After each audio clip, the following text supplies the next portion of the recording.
Vicente es el que va a comenzar y Óscar va a continuar con la ponencia, lo que estáis viendo ahí. Edificio Windsor y la dinámica y comportamiento estructural. Pertenecen, es hijo de Vicente Pons, que es habitual también y colaborador en estas jornadas, y solo nos queda, pues como siempre, agradecerles su presencia aquí, que hagan el esfuerzo de venir desde Valencia aquí para explicarnos este incendio. Ongi etorri eta eskerrik asko. Gracias. Bueno, pues en primer lugar agradecer a la organización que un año más podamos participar de las jornadas. De nuestra parte siempre es un placer venir aquí a San Sebastián y, como ha comentado Josu, la ponencia va a ser sobre el edificio Windsor, que más o menos me parece que todo el mundo lo conoce. Fue un incendio bastante mediático. La primera parte de la ponencia va a girar en torno a lo que es el comportamiento estructural del edificio tras el incendio, como parte de la investigación forense que hicimos, y posteriormente mi compañero Óscar hablará sobre lo que es la dinámica y otras consideraciones respecto a la investigación que realizamos. Bueno, hay que recordar que el incendio ocurrió en el 2005, que el edificio Windsor en su momento fue el octavo edificio más alto de la ciudad de Madrid, tenía unos 106 metros de altura, constaba de unos 5 niveles de sótano para garaje, después una serie de plantas comerciales, pero básicamente se destinaba a lo que era el alquiler de oficinas. Por norma general, cada compañía alquilaba entre 3 y 4 plantas, cada una de ellas de unos 1.000 metros cuadrados. Hay que tener en cuenta que el edificio estuvo ardiendo durante 26 horas, que es un tiempo considerable, y que solo colapsó parcialmente, la estructura no colapsó en su totalidad. Aquí veis lo que sería un poco lo que es el esquema. Bueno, no sé, si me alejo me parece que no sale en el stream. Voy a buscar el calendario que alguien apunta. Bueno, pues apuntaré con el ratón. Sí que se ve, ¿no? Sí. Bueno, esto sería más o menos lo que es un esquema del esqueleto estructural del edificio. Podéis ver que hay como 3 plantas técnicas o plantas de instalaciones. Una primera planta que se ubicaba en la 4ª planta, la segunda en el nivel 17 y la última en lo que sería la planta 28 o el ático. Después veis lo que es el color que representaría lo que son las galerías comerciales, las 3 primeras plantas desde la cota rasante hasta el 3er nivel, y después los 5 niveles de sótano.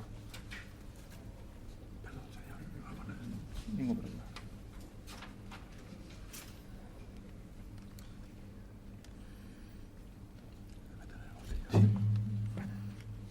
Bueno, espero que se escuche. Vale, perfecto.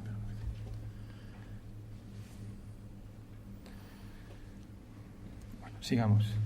Hay que tener en cuenta que desde el 2003, lo que es la propiedad del edificio Windsor, que se proyecta en el año 75, en dicho momento la normativa respecto a incendios era completamente diferente a la del año 2005. El año 2005 es anterior a la aplicación del Código Técnico, que es del 2006, y que por propia iniciativa de lo que es la propiedad del edificio se decide adecuar las instalaciones a lo que es la normativa vigente en ese momento, tanto a nivel de la Comunidad de Madrid como a nivel estatal.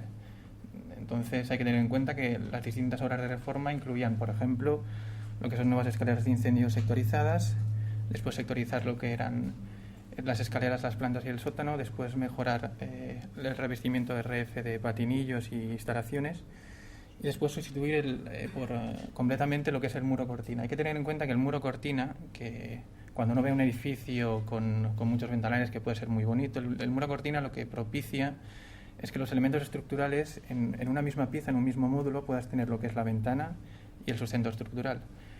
Pero sí que es verdad que el muro cortina solo cumple, por norma general, las características R y no REI de estanqueidad y estabilidad que marca el Código Técnico, con lo cual, en caso de que haya una catástrofe relacionada con incendio, pues comporta una serie de problemas. Bueno, el edificio Windsor, por ejemplo, a similitud de otros grandes edificios como pueden ser las Torres Gemelas, tiene un núcleo central todo de hormigón, que fue básicamente lo que mejor resistió el incendio. Después las distintas plantas tenían un forjado tipo reticular con bovedillas cerámicas. Hoy en día, por ejemplo, puedes encontrar bovedillas de encofrado recuperable, no recuperable, con poliestireno de distintas formas. Después, cada una de las losas tenían un espesor igual a lo que es el forjado reticular en cada una de las plantas. Y después hay que tener también en cuenta que perimetralmente había una serie de pilares metálicos dispuestos a lo largo de las plantas y que ayudaban a sustentar lo que es el muro cortina.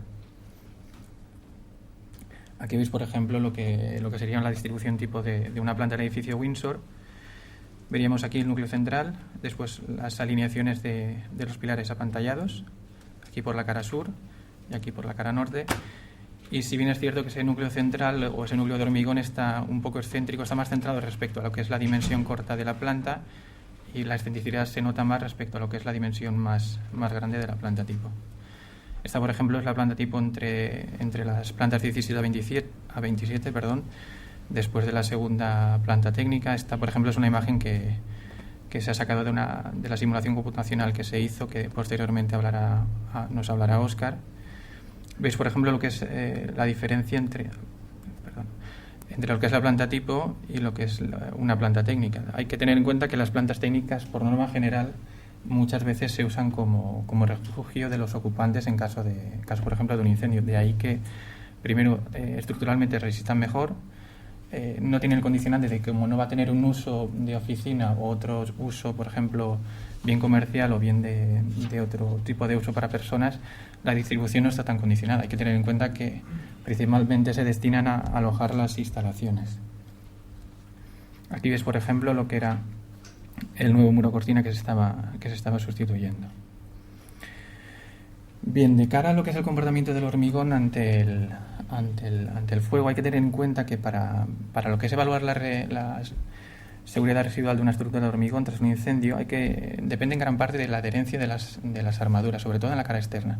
Podemos pensar que, por ejemplo, un edificio que está sometido al fuego, tú puedes observar un elemento tras el fuego y pensar que como las caras externas no tienen calor latente, el elemento en sí está bien. Cuando dentro, por ejemplo, cuando estamos en el momento del incendio, se puede producir el fenómeno del spalling, que es como el coeficiente de dilatación de lo que es el hormigón y de las armaduras es diferente. Si hay una carga de calor importante, esas armaduras empiezan a dilatar, el hormigón en sí no está preparado para aguantar esa dilatación y entonces el hormigón esclata, que es lo que se llama el fenómeno spalling. Pero después hay que tener en cuenta que muchas veces la seguridad residual de la estructura, más allá de cómo resiste durante el fuego, es más importante incluso cuando la estructura se está enfriando, que es cuando pueden venir los momentos en que esa estructura se retrae. Y entonces hay que tener en cuenta que, por ejemplo, lo que es el código técnico, en cuanto al diseño de las estructuras, considera cómo debe comportarse una estructura ante el fuego, pero no considera cómo se comporta la estructura mientras se enfría tras el fuego. Entonces hay que considerar no únicamente el comportamiento estructural cuando ocurre el siniestro, sino a posteriori. ¿Cómo podemos evaluar bien lo que es el comportamiento de la estructura tras un incendio? Bien mediante ultrasonidos o bien mediante el esquilómetro. Entonces, nosotros realizamos distintas comprobaciones y sobre todo a partir de la planta quinta se vio que las lesiones eran bastante considerables y en especial lo que eran todos los elementos exteriores, que como después veremos en la dinámica, porque fue un fuego que básicamente se propagó desde el exterior hacia el interior del cuerpo, las temperaturas alcanzaron los 500 grados, que es una temperatura bastante considerable. Hay que tener en cuenta que, por carácter general, podemos decir que el hormigón había perdido gran parte de su capacidad resistente, si bien teniendo en cuenta que la estructura solo colapsó parcialmente. Es decir, tuvo un comportamiento positivo ante el siniestro que se produjo. Lo que muchas veces estos incendios lo que nos enseñan es la necesidad de hacer un correcto inifugado de los elementos metálicos que forman parte de la estructura del edificio. Así, por ejemplo, si bien no se puede asegurar con toda rotundidad el hecho de que si todo el edificio en el momento en que ocurrió el incendio hubiera estado ya preparado es decir, si toda la estructura hubiera estado protegida, está claro que no se puede asegurar que no se hubiera producido todo el colapso que ocurrió, pero si bien ese colapso se hubiera mitigado y sobre todo las consecuencias drásticas del incendio pues hubieran sido sensiblemente menores. Como he comentado antes, la normativa vigente está encarada a diseñar un edificio, cómo se comporta durante un incendio, pero no tiene en consideración cómo reacciona tras el mismo, es decir, cómo se enfría esa estructura que se ha visto afectada. Después también realizamos un análisis más detallado de, por ejemplo, cómo habían colapsado los distintos forjados, las distintas vigas y pilares. Entonces hay que tener en cuenta que las plantas técnicas, como he comentado antes, que pueden actuar como refugio para los ocupantes, en este caso, por ejemplo, sí que se vio la segunda planta técnica que estaba en el nivel 18, actuó, por así decirlo, como lo que podríamos decir como un cortafuegos. Es decir, el edificio no respondió igual de la planta 18 hacia abajo como de la planta 18 hacia arriba. También es verdad que de la planta 18 hacia abajo, menos la planta número 9, todos los elementos metálicos ya habían estado inifugados. Con lo cual, por una parte teníamos la planta técnica, que actúa como cortafuegos, y por otra parte tenemos el hecho de que ya se había preparado esa estructura para tener una mejor resistencia al fuego. ¿Qué pasó cuando accedimos principalmente al edificio Windsor? Pues que dado el colapso, pues hubo una serie de plantas que nos era muy difícil acceder, básicamente por la gran cantidad de escombro que se acumuló. Y después también era muy curioso porque, como he comentado antes, parte de las obras de reforma incluían lo que es una nueva escalera de incendios. Esa escalera de incendios, como ya estaba sectorizada, era curioso ver cómo todos aquellos elementos, tanto metálicos como de hormigón, que estaban junto a esa escalera de incendios, al estar ya en la misma sectorizada, resistieron mejor que aquellos elementos que estaban alejados de aquello que ya estaba preparado para resistir al fuego. Después, otras consideraciones que pudimos observar, pues por ejemplo, los pilares apantallados, como este que vemos en la imagen, por carácter general presentaban un plano de fractura horizontal. Aquí, por ejemplo, vemos todos los falsos techos se habían desprendido por completamente y vemos como las bobillas cerámicas de los forjados, pues gran parte de ellas estaban plenamente dañadas. Después, por ejemplo, se puede observar en esta imagen cómo los pilares metálicos, ese pandeo tan característico, ¿no? Y además es perfectamente visible. Estos pilares corresponden con la planta número 9, que sobre estar debajo del nivel número 18, no sabemos por qué, pero parte de los pilares de la misma no habían sido inifugados. Y como vemos en la fotografía, pues aquellos pilares que no estaban inifugados pues tenían dicho pandeo térmico. Después, respecto a los falsos techos, como ya he comentado anteriormente, gran parte de ellos se desprendieron, sobre todo a partir de la planta 17, que es la segunda planta técnica. Y después, como cosa curiosa, podríamos pensar que, por ejemplo, ¿por qué los diferentes parámetros de hormigón algunos de ellos no tenían una mancha de humo? Cuando uno ve un edificio tras un incendio, si tú ves un parámetro de hormigón que no tiene marca de humo, lo que puedes pensar es que ese desprendimiento no se ha producido durante el incendio, porque si no sí que verías la marca, sino que más bien se ha producido a posteriori del incendio. Ya para finalizar lo que es la parte del análisis estructural, en primer lugar, pues fundamental asegurar un correcto inifugado de la estructura, es decir, ante un fuego nunca puedes asegurar al 100% que vas a poder salvar bien una industria, un edificio, pero siempre vas a poder mitigar lo que son las consecuencias del mismo. Por tanto, un correcto inifugado al menos garantiza un mejor comportamiento estructural. En segundo lugar, las estructuras de hormigón, el problema que tienen es, si yo tengo hormigón y tengo armaduras, por una parte tenemos acero y por otra parte tenemos hormigón. Son dos materiales distintos, con lo cual diferente coeficiente de dilatación. A diferente coeficiente de dilatación, diferente comportamiento. Y en tercer lugar, pues que es imprescindible el implementar todo lo que sean medidas de protección contra incendios, tanto activas como pasivas. En este caso, por ejemplo, fue fundamental lo que es la sectorización. Y bueno, ahora doy paso a mi compañero Óscar, que incidirá sobre estos temas.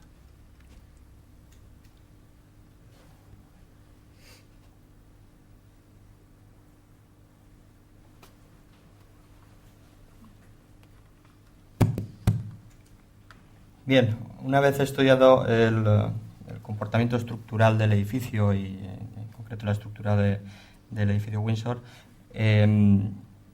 entendemos que estos estudios son imprescindibles a la hora de establecer la dinámica del incendio. Debemos comprender exactamente cómo se comporta el edificio, cómo se va a comportar o cómo se ha comportado para entender cómo se han propagado las llamas. Además de ello, hay que establecer en la cronología de los hechos, hacer ciertas investigaciones sobre lo acontecido, los testimonios, condiciones ambientales e incluso el estado previo del edificio. Cuando cometimos la investigación de las causas de este siniestro, dentro del estudio de lo que es el edificio se estudió la normativa aplicable en materia de protección contra incendios y se realizó una evaluación del riesgo de incendio. ¿Por qué? Porque, como vemos, en una planta tipo del edificio Windsor teníamos una distribución de oficinas prácticamente completa en toda la planta, con lo cual ello comportaba una carga de combustible muy importante que entendimos necesario analizar para establecer las causas y la dinámica del incendio. En este caso hicimos unos cálculos de carga térmica para establecer la densidad de carga de fuego y el resultado que obtuvimos es que de forma previa al incendio teníamos una densidad de carga de fuego de 1065 megajulios por metro cuadrado, con una carga de calor por planta, alrededor de 850 metros cuadrados, de 879.000 megajulios. Esto es una carga de calor muy, muy exagerada para un recinto destinado a oficinas, lo cual lo convertía más en una especie de almacén de papel que no en un edificio de oficinas. Esta carga térmica comportó pues, bueno, los daños estructurales que ya veis y bueno, entendimos que todo el daño que podía sufrir la estructura lo sufrió a consecuencia de toda la carga térmica que tenía. Para la evaluación de la investigación se realizó un estudio cronológico. Pues en principio lo que hicimos fue consultar con testigos y comprobar lo que estos testigos nos comunicaban, tanto testigos como registros de alarmas, información obtenida de los cuerpos de bomberos, y así analizar o reconstruir las últimas horas, incluso minutos previos al origen del incendio. Posteriormente se realizó una inspección de campo. En la inspección de campo el hecho más significativo que pudimos comprobar es que se pudo acceder hasta la planta 21, planta donde se origina el incendio, prácticamente sin mancharnos por el cuerpo central del edificio, que no aparecía colapsado ni tenía prácticamente daños. Este hecho, hasta la segunda planta técnica se pudo acceder tranquilamente e incluso podíamos transitar con ciertas limitaciones por dentro de cada planta, porque incluso las columnas perimetrales no se habían colapsado y los forjados aún estaban intactos. Ya por encima de esta segunda planta técnica, el edificio era totalmente inseguro. Forjados colapsados e incluso la propia planta 21 donde se originó el incendio había desaparecido completamente colapsada. Con lo cual había una diferencia muy significativa entre desde la segunda planta técnica hacia arriba y desde la segunda planta técnica hacia abajo. Todos estos hechos se relacionan directamente con, a nivel estructural, cómo se encontraba el edificio, cómo se habían realizado las obras de reforma, cómo se habían ignifugado o protegido los pilares metálicos perimetrales. En cuanto a la dinámica del incendio, se sabe por diferentes motivos que el mismo comenzó en la planta 21. Existen registros de alarmas que indican exactamente la planta en la que se originó el incendio y testimonios de los personal de mantenimiento que se encontraba en el edificio en ese momento, que fueron testigos o intentaron incluso extinguir el incendio, y posteriormente pues los bomberos también acudieron a la misma planta y tuvieron ocasión de ver incluso las primeras llamas. No vamos a entrar en la causa del incendio, pero sí podemos indicar que existen indicadores de propagación, huellas de calor que nos indican que efectivamente sí que existe o sí que se pudo comprobar que el incendio se originó en este punto.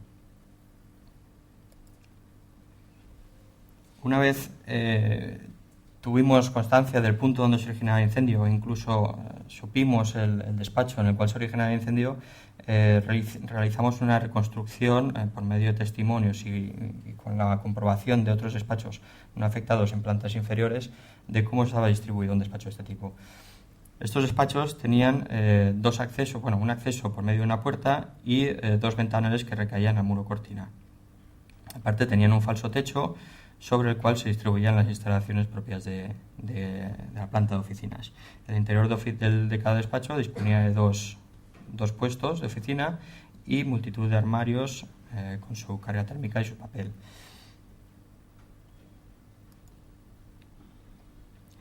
Realizadas las investigaciones oportunas, se estableció que el desarrollo del incendio siguió una dinámica que evolucionó en 3 fases.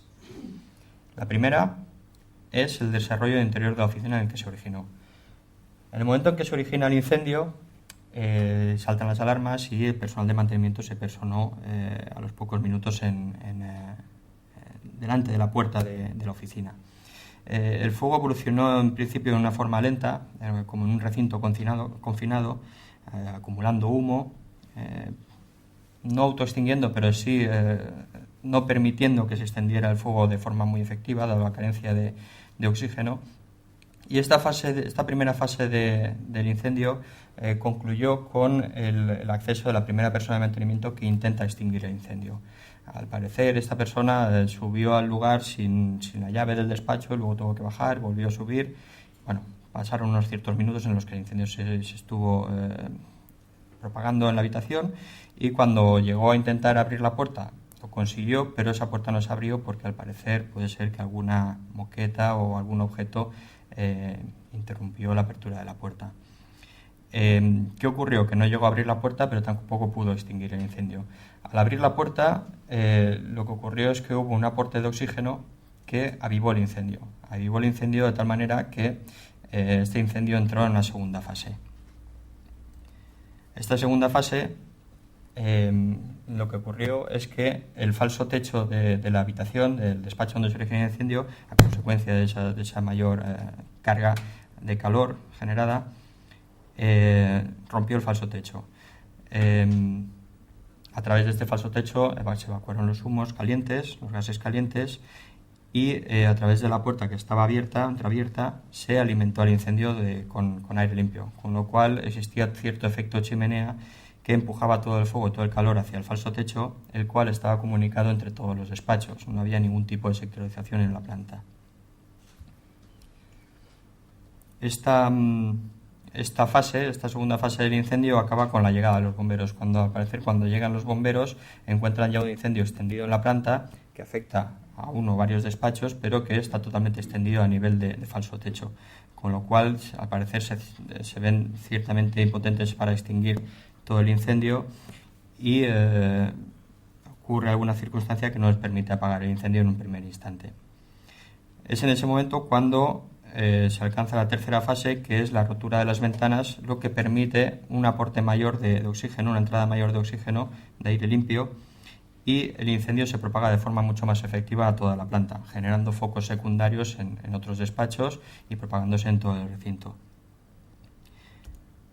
Esa propagación, ya a través de toda la planta, es primordialmente intensa en todo el perímetro del edificio, porque es la zona de alimentación de aire limpio por parte de la rotura de las ventanas. A continuación, la tercera fase es una evolución ascendente y descendente del incendio. Primordialmente la evolución del incendio es ascendente por los efectos del calor, por la convección, los efectos de convección.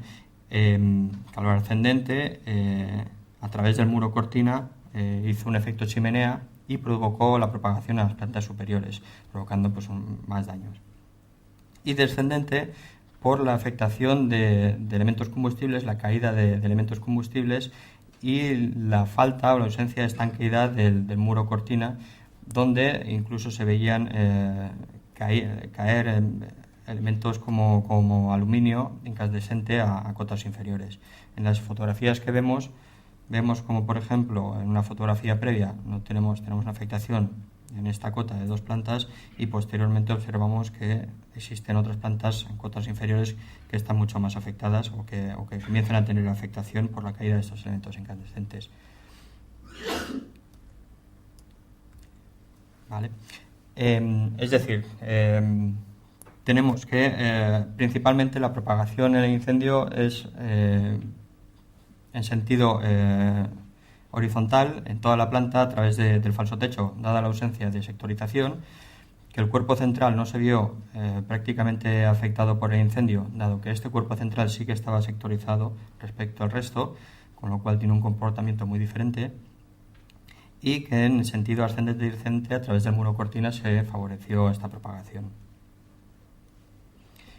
Para comprobar estos hechos se realizó una simulación computacional del incendio, modelando las plantas e incluso todos los despachos, materiales combustibles y elementos estructurales que, con ciertas temperaturas y a ciertos tiempos iban desapareciendo a consecuencia del calor del incendio. Todos estos datos se modelaron también en base a testimonios y todo lo descrito, y en base a mucha información recopilada.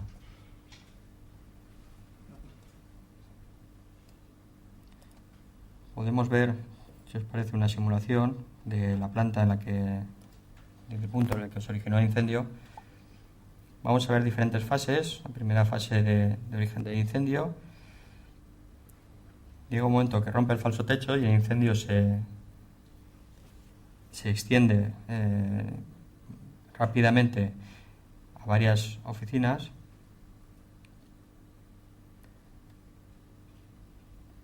Y posteriormente, cuando rompen las ventanas, la propagación es mucho más rápida y efectiva en todas las zonas. Rompes las ventanas y empieza a observarse una propagación muy efectiva.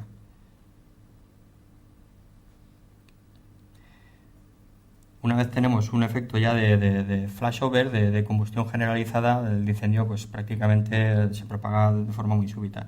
Lo curioso que nos muestra la simulación, por ejemplo en este punto, es que principalmente todo el fuego se concentra en las zonas perimetrales de la planta. No las he incluido, pero también con la simulación podemos comprobar la concentración de oxígeno, de dióxido de carbono y otros gases que genera el incendio a través del programa, y evidentemente se observa que este efecto es muy coherente con la densidad, la cantidad de oxígeno existente en el perímetro. Es decir, que tenemos un incendio que principalmente afecta más intensamente en el perímetro y en función de la presencia de oxígeno. Este hecho lo que hace es que tengamos más daños en el perímetro, pero que no tengamos tanta afectación en la zona central. Hecho coherente también con la menos afectación del hormigón en el cuerpo central del edificio. Y coherente también con la mayor afectación del perímetro en las vigas perimetrales metálicas.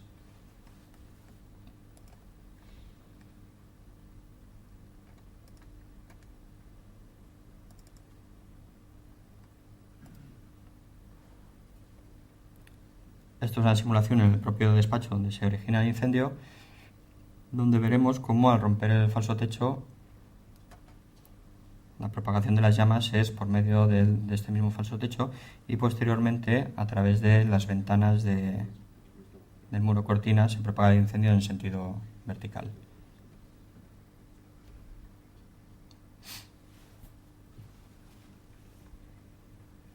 Vemos la propagación a través del falso techo, donde no existía sectorización, y la rotura de las ventanas que provocan una propagación en sentido vertical.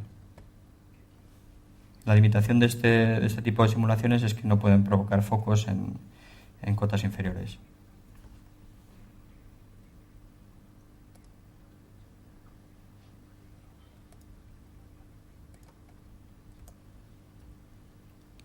Bien, y finalmente, tras comprobar la propagación, o que la propagación mediante la simulación computacional se ajustaba bastante a lo que es la investigación in situ realizada, y que efectivamente donde efectivamente se vio que la propagación principalmente era desde el perímetro hacia la zona central, comprobamos las medidas de protección contra incendios y el funcionamiento tanto de BIS como de columnas secas.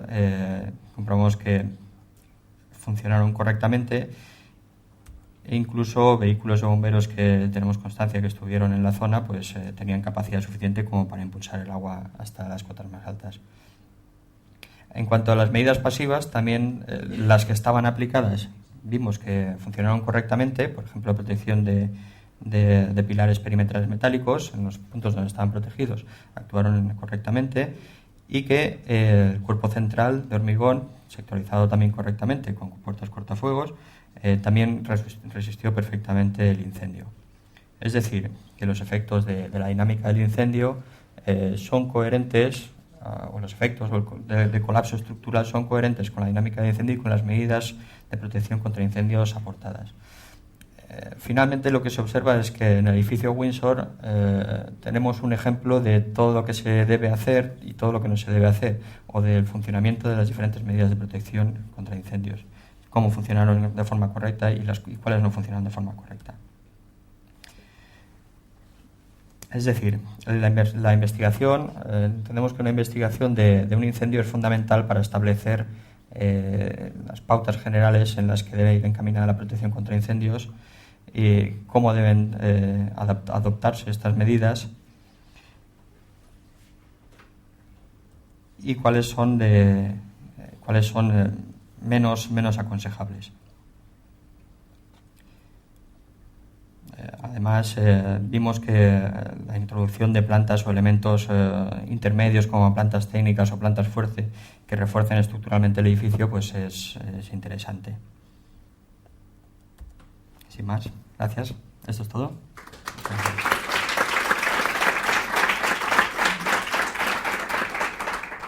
Si tenéis muchas preguntas que hacerles.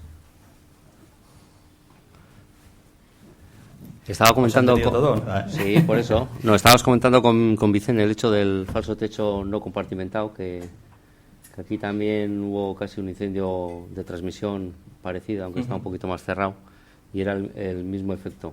Si podías explicar un poquito más eso. Sí, lo que pasa es que tenemos un efecto chimenea. Cuando se rompe el falso techo, la alimentación de aire por las partes inferiores y el efecto chimenea que ocurre, porque todos los gases calientes y todo el humo se desplaza a través del falso techo, extiende el fuego al falso techo y evidentemente van colapsando, generando focos secundarios en otros puntos. Principalmente es el efecto chimenea. ¿Alguna pregunta tenéis?